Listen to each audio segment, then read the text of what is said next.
Welcome to PodWeCast. Don't forget to subscribe and turn on notifications for more great content. And if you enjoy this video, give it a thumbs up. Let's dive in.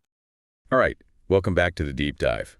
You know how this works. Someone sends us a stack of sources about a topic and we go on a deep dive. And this time, we're exploring the world of haunted dolls. Ooh, spooky. Oh yeah, this is going to be fun. Our listeners sent over a podcast episode all about them.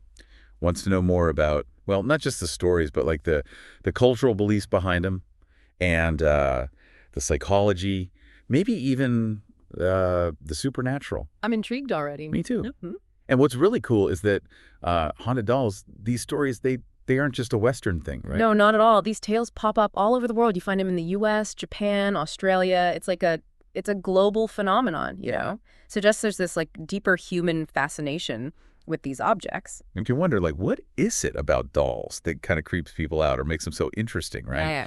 You know, the podcast we're diving into, it mentioned how a lot of cultures have these traditions that associate dolls with spirits. Oh, yeah, that's right. Like, sometimes they're seen as vessels for spirits or even guardians. I know, it's wild. But so, like, where's the line between, like, oh, this is just a toy and, oh, this is something a little, well, scary?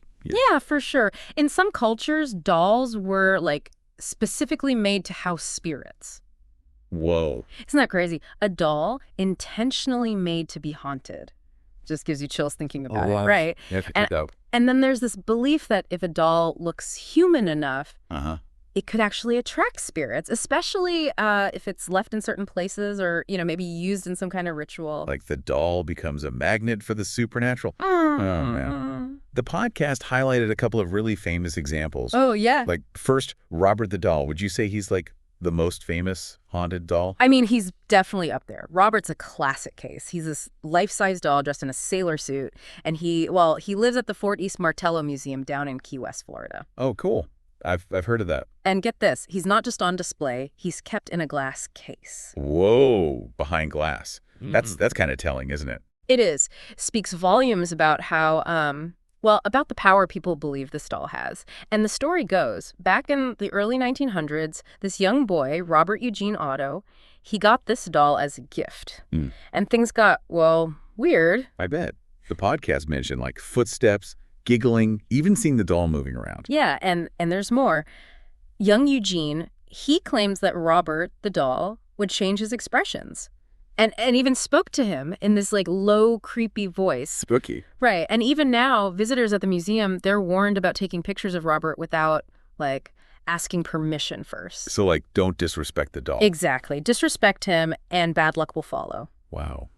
Then there's Annabelle, Raggedy Ann doll. Right, Raggedy Ann. Made super famous by, the Warrens, Ed and Lorraine. Oh, of course. And her story, well, it seems like it started kind of normal, but then things escalated. Yeah. So two young women, they get Annabelle as a gift. At first, it's just these little things, you know, a bit unsettling, like they'd find Annabelle in a different spot than where they left her. I've heard of that happening. But then, these small events, they turn sinister. Oh, no. They start finding these notes, like written in this childlike handwriting, pleading for help. Oh, creepy. It gets worse. One of the women's boyfriends, he's attacked. Like, actually physically attacked. Yep. And that's when the Warrens are called in. They concluded that Annabelle wasn't just haunted, she was possessed. By a bad spirit. Like a malevolent spirit, pretending to be, harmless. Oh, wow. And now she's locked up in a glass case at the Warrens Occult Museum, considered one of the most dangerous haunted objects out there. Makes you wonder, why dolls? Like, what is it about them that makes these spooky stories stick? Well, there's this theory in psychology. It's called the uncanny valley. I've heard of that, I think. So the idea is when something looks almost human but not quite, it triggers this like unease, like a primal fear. Your brain's going, danger, something's wrong. Makes sense. And dolls, they fall right into that, you know? Blank stares, stiff movements. It's true. You know they're not alive, but there's this feeling, something's off, especially the eyes. Oh, the eyes, definitely. Like windows to something cold and lifeless, but trying to look human. It's unnerving. Oh, speaking of eyes, that reminds me of Mandy. Mandy? Yeah, she's at the Quesnel Museum up in British Columbia, Canada. Never heard of her. Yeah, well, she's known for Not just her creepy eyes, but like she's got this mischievous spirit, moves things around, makes weird sounds. But the eyes, they follow you around the room. If they actually move. People say they do. And then there's this unsettling smile. Oh, I don't like that. Right. And get this, the museum staff, they have special rules for handling her. Because she messes with the electrical stuff and moves on her own like she's got a personality or something. Oh, that is creepy. Makes you wonder if those stories are, well, more than just stories, you know? What if there's something else going on, something we can't explain? Now that's a thought. Makes you think, doesn't it? It does, it does. Oh. Speaking of different perspectives, let's talk about Okiku. Okiku. Yeah. Japanese doll. Her story, it's different. It kind of brings a whole new dimension to all this. How so? Well, Okiku's story isn't just about, like, spooky events. It reflects these deep beliefs in Japan about the connection between, well, people and objects, especially dolls. Interesting. So, like, they're more than just toys. Way more. They can be vessels for, like, memories or even spirits themselves. Wow. It's kind of a sad story, too, right? Yeah, it is. Back in the 1930s, a family bought this doll for their daughter, who they also named Okiku. Aww. And sadly, the little girl, she passed away. But then the doll's hair, it started growing. What? It had been cut short. Yeah, like cut short bob style. And then it started growing. The family, they believed their daughter's spirit was, like, living in the doll. That's heartbreaking. It is. They eventually brought the doll to a temple where it still is today. And the caretakers there, they say they have to trim the hair regularly. It just keeps growing. Now that is a haunting image. It is. So we've got these mischievous dolls and malevolent dolls and dolls that maybe hold the spirits of loved ones. But then there's Letta. Letta. That name sounds familiar. Maybe you've seen pictures. He's he's a category of his own. An Australian doll, over 200 years old, made with real human hair. 200 years. Yeah. And the face? Well, let's just say it's unsettling. Daniels, who found him, Kerry Walton, he found Letta in an abandoned house. And as soon as he brought Letta home, things started happening. Classic haunted house stuff. All the classics. Objects moving, lights flickering, cold spots, like something out of a horror movie. Oh, man. Walton even says he hears crying coming from Letta. And his dogs, they won't go near the doll. Like they can sense something. Right. Maybe they can see Letta's spirit. Some people believe it's the spirit of a young boy who died tragically. Sad. Walton says he feels both fear and fascination towards Letta. Adds to the whole mystery, right? Definitely. You know, there's a pattern here, isn't there? These dolls, they're often found in places connected to death or loss. Abandoned houses, near graves, even floating in water after a drowning. Almost like they're drawn to these places, or maybe the places kind of imprint on the doll somehow. Gives me chills just thinking about it. Yeah, like these objects absorbing the energy and emotions from their surroundings, especially in places marked by tragedy or intense emotions. Yeah, like the veil's thinner in those places. And the dolls become like conduits for that energy. No, that's a thought-provoking idea.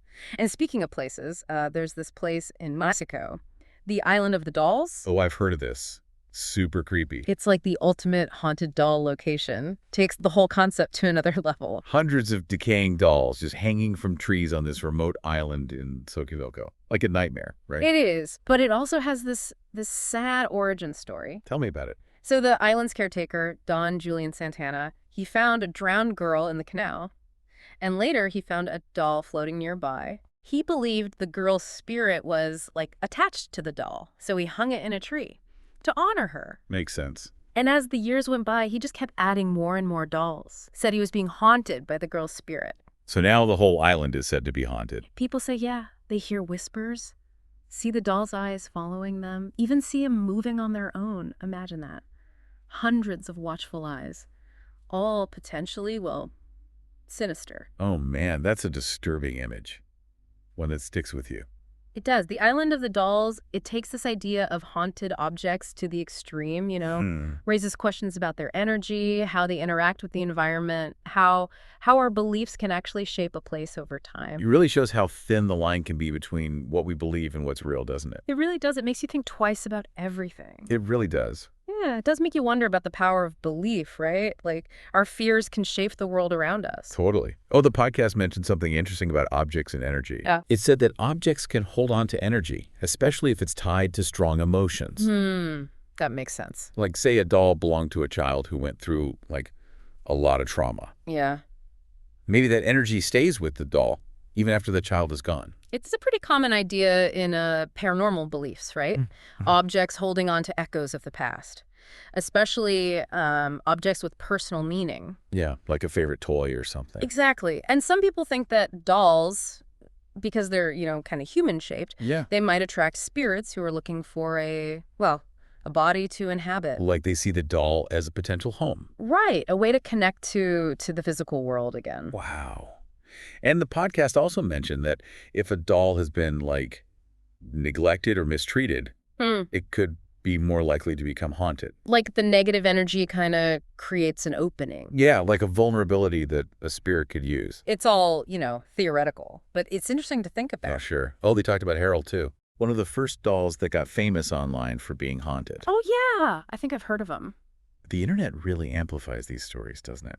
It does. Connects people who are into this kind of stuff. So, Harold, he was bought at a flea market, and right away, the new owner starts experiencing, creepy stuff. Like what? Whispers, shadows moving around, even getting physically sick. Wow, that's intense. And it wasn't just the owner. Friends and family who were around Harold, they felt it too. So like he was spreading bad vibes or something. Yeah, like his story became this online boogeyman. I get it. And speaking of online legends, what about Peggy? Peggy? The doll that supposedly makes people sick just by looking at pictures of her. Oh, yeah. That one's freaky. Makes you think, for sure. It does. People say they get headaches, nausea, even weird visions. Just from seeing a photo? Apparently, like the image itself is cursed or something. That's so weird. You'd think you'd have to be, like, near the actual doll to feel anything. Wow. You would, right. But Peggy's story suggests that maybe it's not just about physical proximity. Maybe our connection to these objects or the energy they might hold, it goes beyond that. It definitely challenges our understanding of, how energy and spirits work, right? It does. Is it psychological? Is there a more supernatural explanation? Who knows? It's a real mystery. It is. And there are so many more stories out there. The podcast mentioned tons of haunted dolls. Really? Letta, the devil baby doll from New Orleans. La Muñeca de las Sombras from Mexico. Wow, they're all over the place. Yeah. Each one with its own creepy story. It's crazy. So we've got dolls connected to voodoo, witchcraft, spirits of loved ones. Some are even seen as protectors, like they guard a specific place. It's amazing how these beliefs show up in different cultures around the world. It is. And despite the differences, there are these common threads, right? Dolls as vessels for spirits, the connection to death and loss, the uncanny valley thing. It's like these stories are tapping into something deep within us, something about the human experience. I love that. Like, they're a reflection of who we are. Exactly. And it makes you think about how the specific features of dolls, especially being human-like, plays into all this. Yeah, we talked about the uncanny valley. But what about the eyes? Oh, the eyes are always a big deal in these stories. Yeah, like those blank stares that seem to follow you. Like they're holding secrets. So creepy. And then there are all the stories about the eyes moving, glowing in the dark, looking right through you. It's like they're a window to another world, Yeah, like something we can barely see or understand. Right. And maybe that's why these stories are so interesting. They make us question our ideas about the world, about what's real and what's not. It's like they challenge us to think about things in a different way. Yeah, and to be open to the idea that maybe there are things we don't fully understand. Exactly. They invite us to embrace the mystery, to be okay with not knowing everything. I like that. To be open to the unknown. Mm-hmm. And speaking of the unknown, the podcast talked about some cases where people were actually hurt by haunted dolls. Like physically hurt. Yeah, scratches, bruises, even worse. Oh, wow. That's disturbing. It's hard to prove that a doll actually caused those injuries, though. It is. But for the people who believe it, it must be terrifying. It would be, like a violation of your sense of safety, especially when it's coming from something that's supposed to be innocent, like a doll. Yeah, it's a total subversion of expectations. It makes you realize that maybe even the most familiar things can be dangerous. True. Like anything could be hiding a dark side. It's a bit unsettling, isn't it? It is. But it also makes you wonder, if these stories are so common, so persistent across cultures and time, could there be some truth to them? That's the big question, isn't it? Some people say it's all in our heads, psychological stuff, hoaxes, whatever. Yeah. But then there are those who believe in the paranormal. They see these stories as proof that there's something more out there, something beyond what we know. I can see both sides, I guess. Me too. And in the end, it's up to each of us to decide what we believe. To find our own truth. Exactly. And maybe in that search, we discover something amazing about ourselves and the universe. I like that. It's a journey of discovery. It is. And it's a reminder that we still have so much to learn. But the world is full of mysteries. And those mysteries keep us curious, keep us searching for answers, Totally. They keep us going. Man, we've covered a lot in this deep dive. It's been a wild ride through the world of haunted dolls. We really went deep, didn't we? All those creepy stories, those unsettling figures that people have been talking about for, what, centuries? I know, it's crazy. And we explored why these dolls creep us out so much, right? Like how they look almost human, but not quite. That whole uncanny valley thing. Yeah, and how that taps into something primal, something deep inside us that just makes us uneasy. And then all those cultural beliefs from around the world, it's amazing how these stories are woven into so many different societies. I know, right? Like, it doesn't matter where you're from. There's probably a story about a haunted doll lurking somewhere in your culture. Exactly. It speaks to these universal anxieties we have about, death, loss, the things we don't understand. And we even looked at all those theories about how dolls might become haunted, all those different ideas about energy and spirits. So many theories. Like, can they absorb energy? Can they become vessels for spirits? It's fascinating and a little bit terrifying all at the same time. It is. And of course, we couldn't forget all those famous cases. Robert the doll, Annabelle, Letta, each one with its own creepy backstory and chilling reputation. Oh, man. And then there's the Island of the Dolls. That place is like something out of a nightmare, a real-life testament to our fascination with these objects. It is, but it also shows how our beliefs, our fears, can actually shape the world around us. It's like a physical manifestation of that idea. I know. It's wild. And through all these stories, all these different examples, we keep coming back to these recurring themes, don't we? Like what? Like dolls being mirrors reflecting our own anxieties and fears, our fascination with the afterlife, our need to understand the forces at play in the universe. Yeah, and we can't forget how the internet has changed everything. It's amplified these stories, given them a global platform, and sparked all these new debates and theories. It's crazy how connected we are now. Like a story from Japan can instantly spread to the other side of the world. So as we wrap up this deep dive, what do you think? What are the big takeaways here?